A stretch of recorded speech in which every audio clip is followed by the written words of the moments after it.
রামনারায়ণ রাম। সাল 1946। জন্মসিদ্ধ ঠাকুর শ্রী শ্রী বালক ব্রহ্মচারী মহারাজ ঢাকায় চলে গেলেন। যুবক বিশ্বপদ দাশগুপ্ত আর দিন কাটতে চায় না। একদিন নৌকো করে গঙ্গা পার হচ্ছে, মনে দারুণ ব্যথা।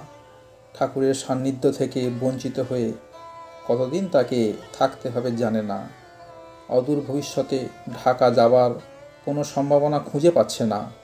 বুক ফেটে তার কান্না আসছে, অঝরে অশ্রু ঝরছে দুই গণ্ড বেয়ে।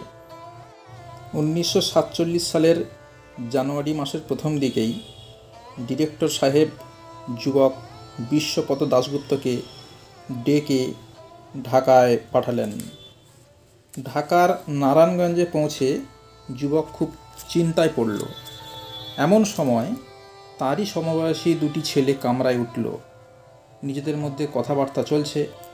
প্রায়ই তারা বলছে, ঠাকুর আর স্বামীবাগ।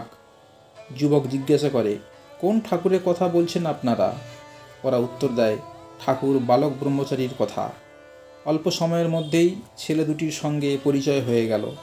ওদের মধ্যে একজন বলল, ও তাহলে আপনার কথাই ঠাকুর সেদিন বলছিলেন? কি বলছিলেন? যুবক জিজ্ঞাসা করে। ঠাকুর তখন আলাপ করছিলেন। আলাপের মাঝেই বলে উঠলেন, আমার এক নতুন শিষ্য গঙ্গা বক্ষে বসে আমার জন্য অঝরে কাঁদছে রে। যুবক অবাক হয়ে যায়। তার কান্নাও তবে ঠাকুর শুনতে পান? গুরু শিষ্যের সম্পর্ক মধুর সম্পর্ক, অনন্তকালের সম্পর্ক।